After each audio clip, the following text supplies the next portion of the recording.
Welcome everyone to Sharing Soulful Stories. Today I am here with a dear friend of mine actually, Khai Lin. Welcome Khai Lin. Hi Jo, nice to see you today. It is super wonderful to be here with you, and let me tell everyone a bit more about what it is that Khai Lin does. Khai Lin is a life coach dedicated to helping her clients find goal and soul alignment. She's a passionate gardener and lover of plant wisdom. Her interest in goal setting stems from her curiosity of why many women set and pursue failed goals year after year. As a life coach, she helps women to get in touch with their inner wisdom and access the knowledge of who they are as a person, where their passions lie, and what makes them feel most themselves. She guides them on how to set goals that are aligned to their soul so they can start taking steps that will bring them closer to their best lives. Fantastic and beautiful and magical work. Yay. I'm so excited to have you here. And as you know, we're here to talk about spirituality, and the word soul is weaved through your bio. So I'm very curious about your answer to this first question. What is it that spirituality means to you? Wow, that's quite a big question for me actually. I think after pondering over it many nights after you told me about what you're going to ask, to me spirituality is actually a journey of alignment towards where we want to be, towards our best selves. So it's where we are currently and where we want to be working towards too. You know, it's that journey. If I could just think of a way to say it better, it's like being Alice in a Wonderland. You know, what is it going to be like when you tumble down the rabbit hole, and what do you find at the end of the hole? It's that curiosity of what's there out for me. You know, what is the bigger picture for me? You know, what do I have? Am I here for something bigger? It's that courage to go down that rabbit hole and to let a little bit of magic to come into your life and to find out what's on the other side. So it's that journey. Amazing. I love that description. And I really resonate with that same metaphor of sharing about Alice down the rabbit hole. And I think someone else touched on that, because there's a quote out of The Matrix where he kind of talks about the red pill and the blue pill, and if you're ready to go down.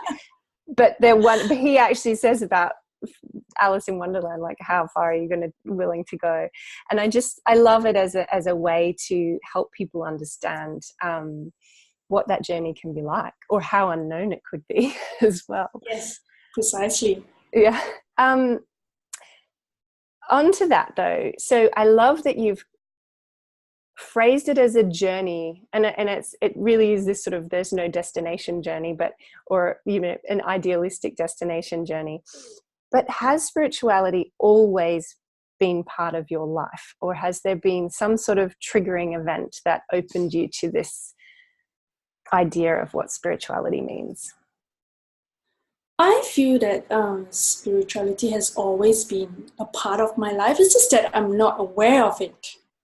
You know, it's probably a part of my growing up years, but it's there. But if you're not aware of it, then it's not there. And I think that when I was always curious about bigger things, what's there, is there something bigger, especially when I'm feeling a little bit more down and wonder, am I succeeding in life, and if there's something bigger that I need to do. Yeah, and instead of aligning to what this journey is about, I'm out there chasing the woo-woos, all of a sudden I wanted to know, like, maybe, I could read some aura, or, I could start reading cards and reading people, but that's not my journey. But I was chasing after that, and when I don't get that, I keep feeling like, have I failed? Maybe I'm not a very spiritual person. So I think not knowing or giving a proper definition of what spirit or spirituality means to you, you're chasing after the wrong thing, not being clear what it is to you. So it's always there for me, It's just that I wasn't aware of it. I didn't have the right triggers, I would say, to start me on that path. I would say a few years ago when I went on my permaculture journey and I started to be more close to nature and I interacted more with plants, I went on this, I would say, a little bit of awakening path for myself when I met with a lot of healers. Suddenly there was a congregations of sound healers, energy healers, herbalists, all in one space during my permaculture course. And a part of me, the science bit of me was like, no, this is not real. This is not real. But the other part of me was being pulled and magnetized towards it and said, let's be honest. Let's explore what it is like. It's not woo, it's not magic. It's about opening your mind towards it and opening your heart to explore, to be on that path. Not knowing doesn't mean that it has to be fearful. Not knowing is having that courage, the right people and the right tools to help you to go onto that path, into that journey, to find out what's there and then start aligning towards what you want to be, towards your best self. So that's, for me, is that trigger onto this path of spirituality. Oh, thank you so much for sharing all of that. There's something in there that you touched upon which reminded me of a phrase someone used in one of these videos that that they said, there's kind of this human rat race that we refer to, and if you're not careful, there can be a spirituality rat race, which in a way, when you sort of said you're chasing, like seeing auras or oracle cards or whatever, and it didn't feel like your path, and your awakening, as you put it, came through gardening, through this beautiful, new, amazing way of working with plants. So I love that. That's fantastic. And so next, can you share with us, since that time, when you have found your awareness to what has always been there, any highs and lows that you would love to share with us of your spiritual journey? I think the part is more inner battle, because I've always been quite a scientific person.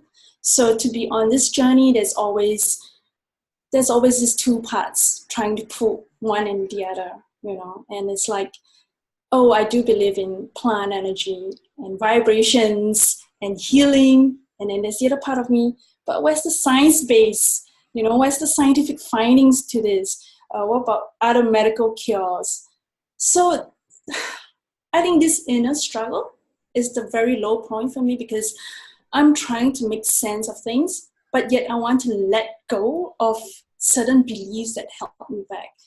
That took quite some time, because going through that journey wasn't fun, and I felt like I was going through alone, because being in Southeast Asia, it's really kind of hard to talk about this without sounding a bit cuckoo. Yeah. So it took some time, and I think the first person I opened up to was actually my husband, who was really open about this. And he said, just explore how bad can it be? And I think that's when I started to share more with my friends, and I realized that I wasn't alone.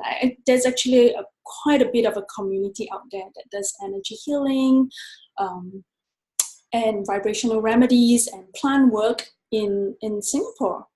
So I think it's about letting go of that guard that we have around us, because we think we try to get to have logic in every step of the way, but sometimes you need to let logic go and have magic instead of logic into the mix, and then you'll find that there's a community in this, and how they can support one another. So I think the high is for me is being able to find this community and feeling like there's a certain sense of belonging and also acceptance, because I don't feel like I'm that different. I just feel like, I'm more aware, and hence I am attracting other people who are aware about this as well. Oh, I love that. And I'm so pleased that you shared that, because I know there will be people out there who feel that as well, that real isolation in this journey, that it's something you need to do alone. And hopefully through this series there will be this possibility for connecting with like-minded, like-souled, like-spirited people. I can just explore and play and share all this stuff with as we're experiencing it. And I love as well that you touched on, or that, yeah, replacing logic with magic, just allowing that freedom from needing to be able to explain everything, because until we can feel, which not everybody feels things. Some people get intuitive ideas in all different ways. But until we can actually feel connected to a sense that there is this sort of bigger magic that holds everything, it's hard to have the words for it, or to, as you say, to like, I'm not sure. Yeah, I think it's safer not to go there than it is to dive in. So thank you so much for sharing all of that. Yeah, you're welcome. I think it's true, because I think many people are actually curious, but they're not chasing down that curiosity, because a big part of, like, we are conditioned to think in a certain way. You know, society may not embrace how we view certain things. And so if we do not want to be ostracized, we start to shut down and say, no, you know, I'm not going to chase down this questions that is nagging or nudging me towards it. So no, we're not going down that rabbit hole. Just leave it there. I'm going to walk over it. Yeah. Yeah, until life like slaps you in the face and sort of forces you to go there. Multiple times. Yay. And now I wonder, and I'm so pleased that you've found a community of people you can share with locally in Singapore. But how is it that you would say you weave spirituality through your life and through your work? For me personally, it's a lot of doing certain rituals, and I don't mean routine stuff. I mean, rituals is really different, because it's something that you do day in, day out with intention, and you really put your heart into it. It could be simple things like, I know how a lot of talks has been out there, like you wake up and you do certain things. For me, I'm not a morning person. My morning ritual is just 10 breaths before I get out of bed. And that's just it. That's all I can manage before I have to feed my kids and send them to school. But just simple ritual is just a little time for me before I start my day. Another one is after I wash my face, I spray some plant mist so that I feel more connected to nature, you know, to the environment, to Mother Nature before I start my day as well. So a little bit simple little rituals, like a simple ceremony for myself to start and ground myself during the day. Yeah, so that's how I do it for myself. But with my clients, I try to tone it down a little bit, because I don't want them to think that it's really all woo-woo and very spiritual stuff. I like them to think that it's things that we have forgotten. It's about seeking our inner wisdom, asking questions and being really honest with what we're seeking, and how we can use these tools to help us. Like herbs, certain herbs can help to open our heart chakra more, you know, or relax us when we question ourselves, so that we don't have this logic brain at the forefront. Yeah. So little things like that, I bring it into my work to help my clients to feel more at ease, not chasing the woo-woo, but things that are more comfortable. And, you know, herbs and drinking teas in Asia is part of our culture. So that's much easier. I can't say hold a crystal, you know, that's a little bit more out there. So it really client dependent, but that's how I bring it into my work. Seeing what they need and suggesting certain rituals, certain tools that can help them to open themselves up for more inner wisdom to come true. I love that. And actually, I think the rituals you shared, like the specific ones that you mentioned, taking 10 deep breaths before you get out of bed in the morning, and, you know, washing your face and then spraying a beautiful plant, you know, spray.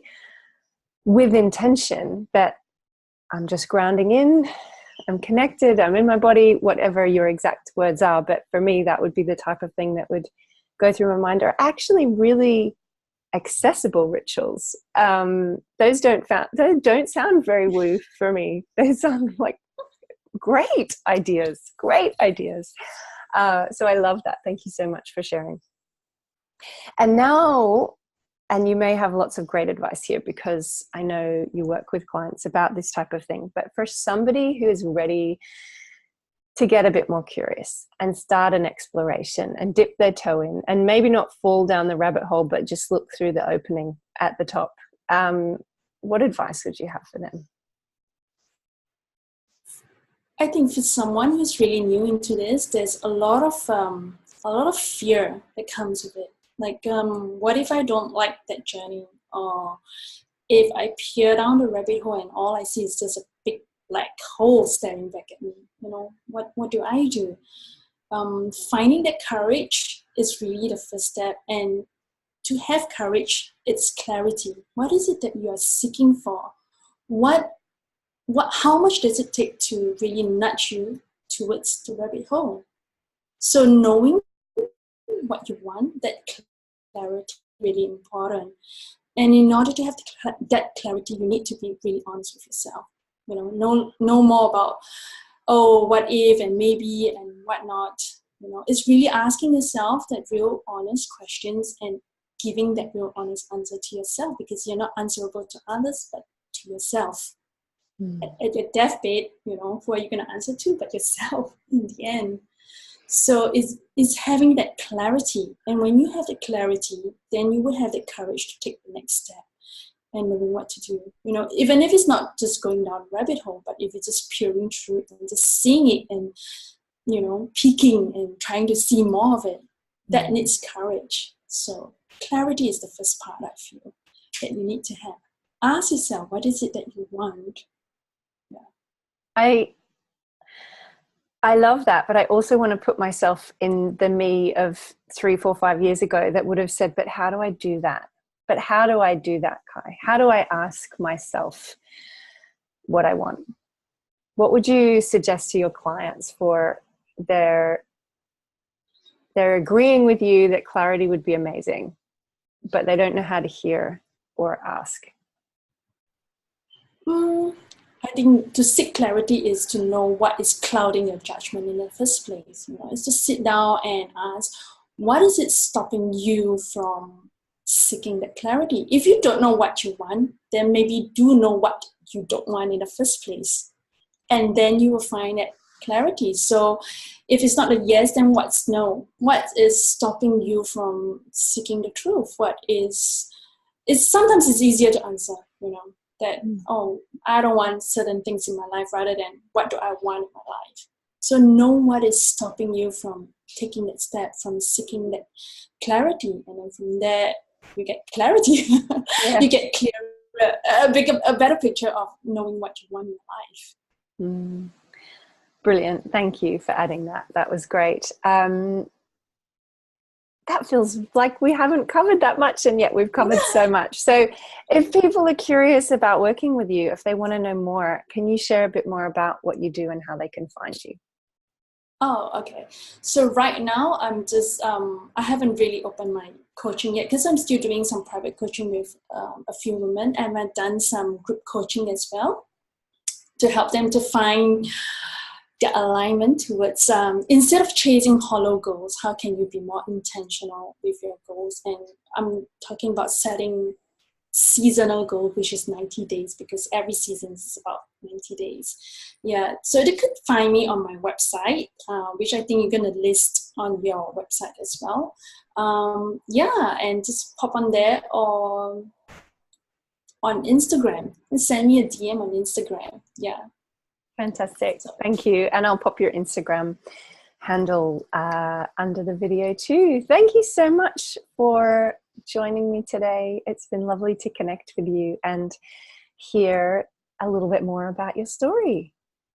Thank you, Jo. I love this session. Okay, bye now. Bye.